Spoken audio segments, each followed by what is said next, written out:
Class 10। कैसे हो आप सब बच्चों? आज के वीडियो में हम करेंगे मैथिली शरण गुप्त जी की लिखी हुई एक कविता मनुष्यता। ये आपका जो स्पर्श भाग है वहाँ से लिया गया है। देखिए, इस कविता में मनुष्यता में हमें बताया गया है कि अगर अपने मनुष्य के रूप में जन्म लिया है तो हमें किस प्रकार का व्यवहार करना चाहिए, कैसा हमें आचरण करना चाहिए, किन किन कामों को मनुष्यों को करना चाहिए, उसके बारे में मैथिली शरण गुप्त जी ने बताया है। मैं उससे पहले शुरू करने से पहले आपको एक चीज़ और बता देती हूँ। स्पेशली क्लास 10th के बच्चे, एक बार बच्चों प्लेलिस्ट चेक करो। अगर आपको वीडियोस पसंद आती हैं तो आप मुझे कमेंट करके बताओ, और बहुत जल्दी आपको बाकी सारे सब्जेक्ट्स की वीडियोस भी मिल जाएंगी। तो उसके लिए आप चैनल को सब्सक्राइब कर लीजिए, ताकि आपको मैं जब भी नोटिफिकेशन डालूँ तो आपको मतलब नोटिफिकेशन, मैं जब भी वीडियोस डालूँ तो आपको नोटिफिकेशंस मिल जाएं, है ना। चलिए स्टार्ट करते हैं। विचार लो कि मृत्यु हो ना, मृत्यु से डरो कभी, मरो परंतु या मरो कि याद जो करे सभी। हुई ना जो सुमृत्यु तो वृथा मरे, वृथा जिए, मरा नहीं वही के जो जिया ना आपके लिए। वही पशु प्रवृत्ति है जो आप ही चरे, वही मनुष्य है कि जो मनुष्य के लिए मरे। सबसे पहले पंक्तियां आएंगी, आपको प्रसंग लिखना होगा। आप लिखेंगे प्रस्तुत कविता हमारी पाठ्य पुस्तक स्पर्श भाग 2 से ली गई है। इसके कवि मैथिली शरण गुप्त हैं। इन पंक्तियों में कवि बताना चाहते हैं कि मनुष्य का कैसा जीवन जीना चाहिए।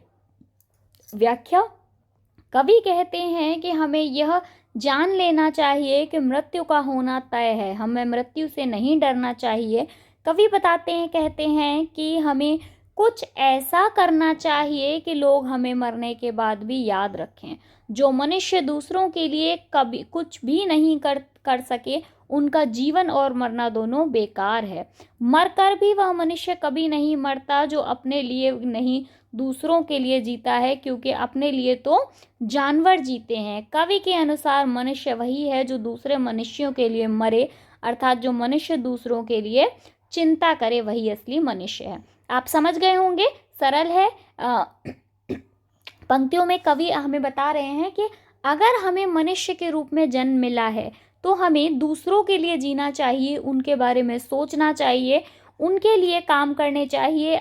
क्योंकि केवल अपने लिए तो कौन काम करता है, केवल अपने लिए कौन जीता है?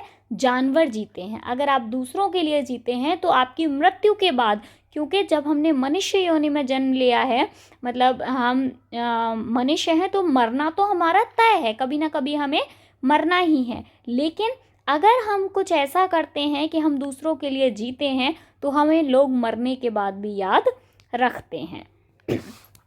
उसी उदार की कथा सरस्वती बखानती, उसी उदार से धरा कृतार्थ भाव मानती, उसी उदार की सदा सजीव कीर्ति कूंजती, तथा उसी उदार को समस्त सृष्टि पूंजती।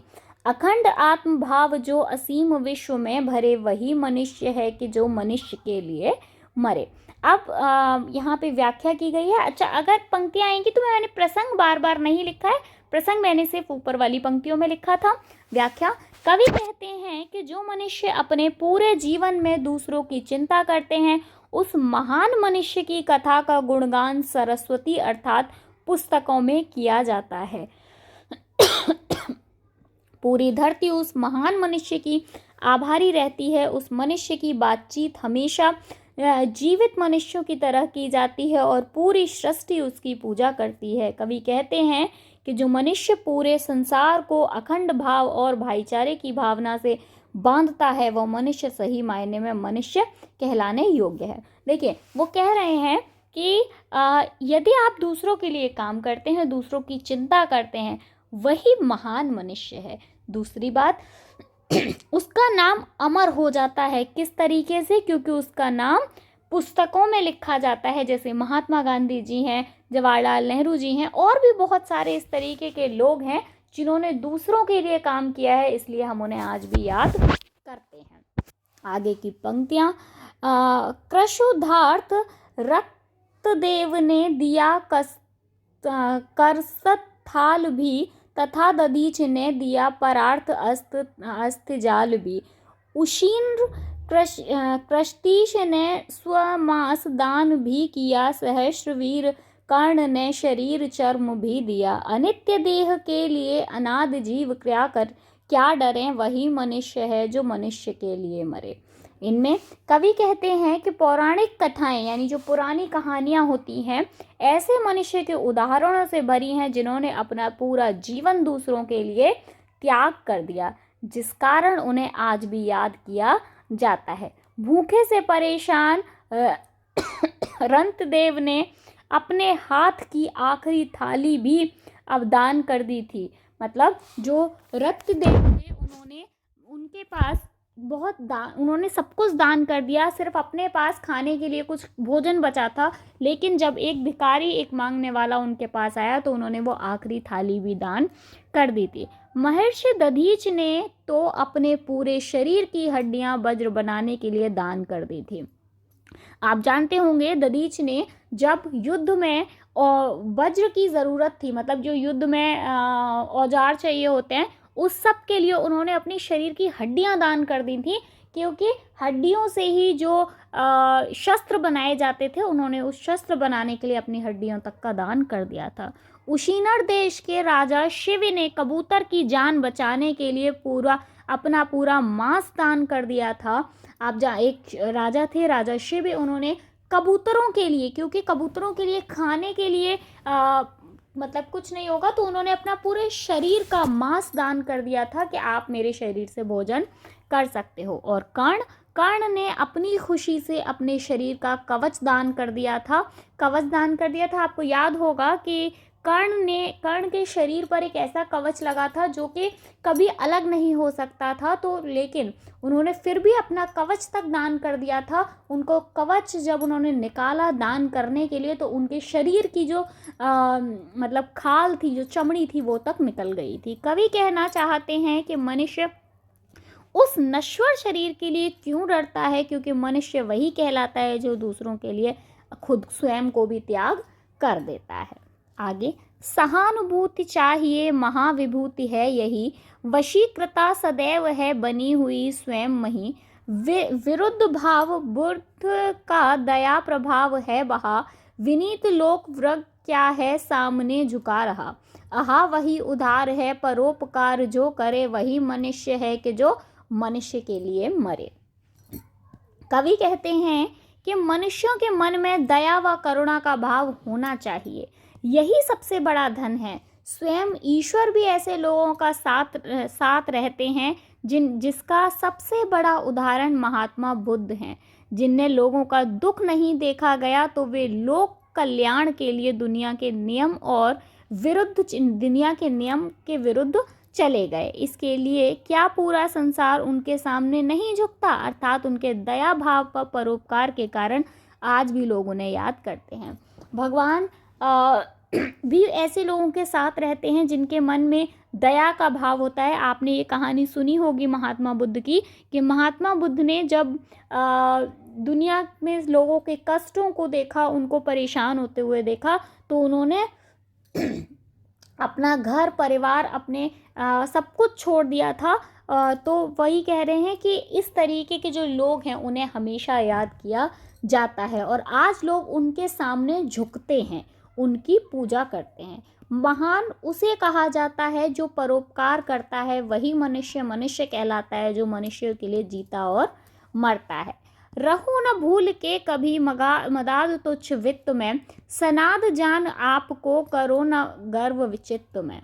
अनाथ कौन है यहाँ त्रिलोकनाथ साथ हैं, दयालु दीन बंधु के बड़े विशाल हाथ हैं। अतीव भाग्यहीन है अधीर भाव जो करे, वही मनुष्य है जो मनुष्य के लिए मरे।